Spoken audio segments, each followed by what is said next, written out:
What's the focus going into a series that is always has a little extra energy to it? Do you like that? Do you kind of encourage that, or do you want it to maybe bring it down the emotion a little bit going into it? Somewhere in between. I mean, as we've talked about in the past, the season's long and it's a grinding, and there's ebbs and flows to the whole year. But you look at these weekends, and it's not difficult not to get excited. So you get fired up, and it's been a rivalry for a long, long time. And as a coach, you enjoy being part of it, and so I get excited. I hope the players get excited because, even after the weekend's over, so I wake up Sunday morning and we've played these two games, and whether we've won or lost, you find more out about your team because we're going to get challenged. Of all the games we played up to this point, the 10 we played, we'll get challenged the most in these two games. And so we're still in October, and so it's a good time to get that challenge and prepare for it. But I think from a player standpoint, you look for little things to get excited about. When you see Minnesota's on our schedule and we're playing at home, that's just in itself enough to get excited about.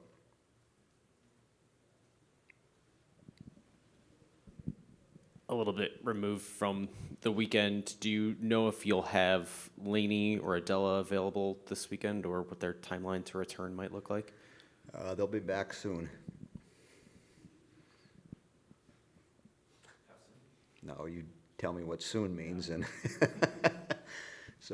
and that's the challenge. I mean, we've talked about it since day one. It's going to be a different type of year just because of the Olympics and the things that we at Wisconsin have to deal with the hockey program on the women's side, and so it's challenging for the players. It's challenging for the coaching staff because we've not been through this space before. And so part of the season is dealing with injuries. You hope you don't have too many over the course of the winter. And some years it works out that way. Other years you run into some hurdles early on or in the middle or late.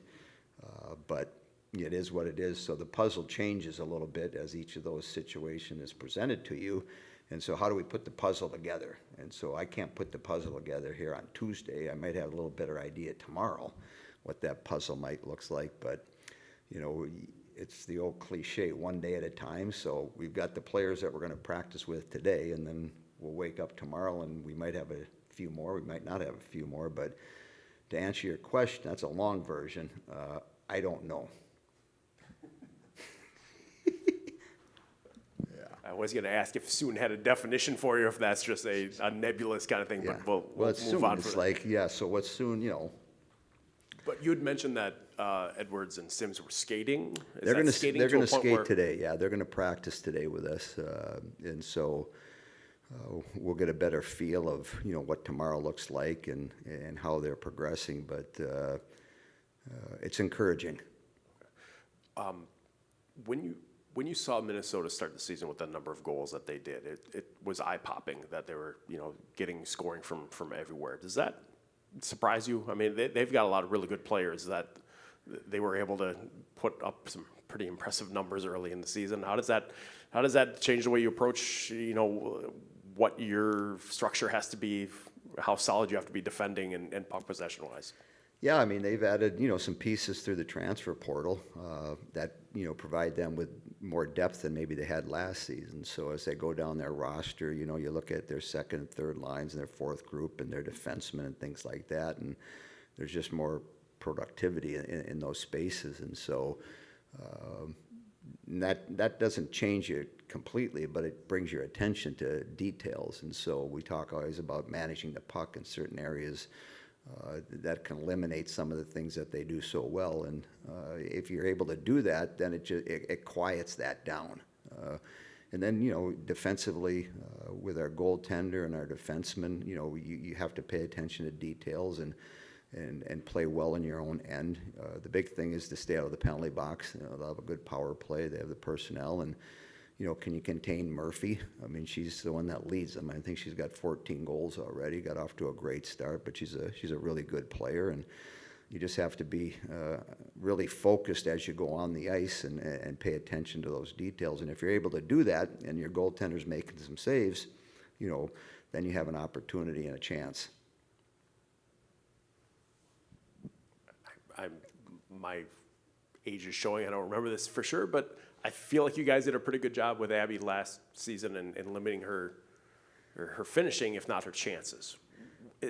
Does that become a little tougher when they do have a little bit more depth that you can't necessarily say, well, it's one line, it's one matchup that we have to look at going into it?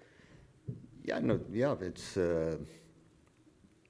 she provides a lot of threats in different areas on the ice. I mean, her speed is outstanding, but when you add players and you add players to your third group, if that's what you want to call them, that have played 4 years of college hockey, have a history of scoring goals, and then you put them in your rotation. I mean, it bodes well for you. So now I don't have to rely on my first line or my second group. I've got my third group. I've got other players. I got a couple defensemen that weren't with us last year that offensively are good. So when you speak about depth, they're much deeper than they were last year, which causes problems for teams that play against them. And they've been able to do that. Other than the one hiccup they had against Ohio State, they're a formidable team, and you have to be on your toes, and you have to be paying attention to details. And if you do that well for 60 minutes, then you have a chance to win the game. If you don't, then you're going to bend.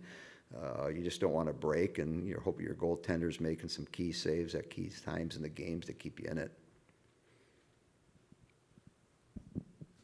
What's impressed you thus far with Mackenzie Jones, who obviously played some big minutes on Sunday? She's growing. She's getting better. She's working hard in practice, and for any young freshman, coming into the league, that's what you want to see. So, we're 10 games into the season. Where was she, 5 games ago? Where was she at the beginning? And so she's got more ice time.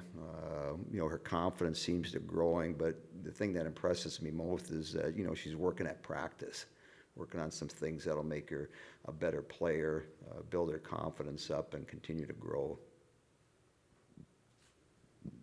I know you like teaching moments, and it feels like maybe last weekend there were a few of them in the D zone. Would you say that there was some opportunities to pick out that there's times when maybe there was a couple seconds of panic here and there, and it led to maybe 20 seconds in the D zone where it hadn't before?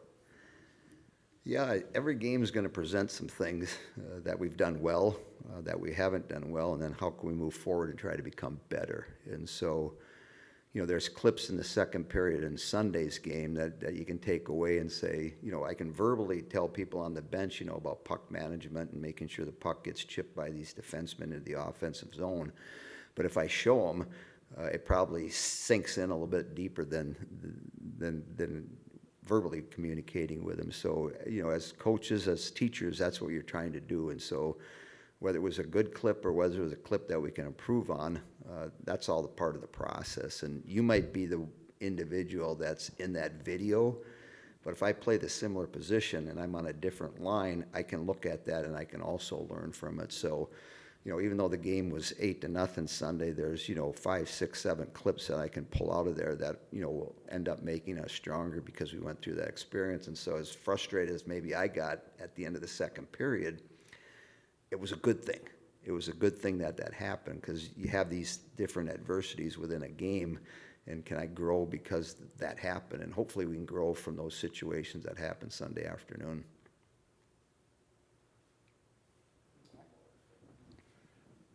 I asked Mike something similar a few minutes ago, but when Laban is charged up, when the crowd gets going, when you have a big series in there, do you feel a difference in the building? Because, you're usually, there's a pretty good crowd in there, but when it's an opponent like this, does it feel different down there?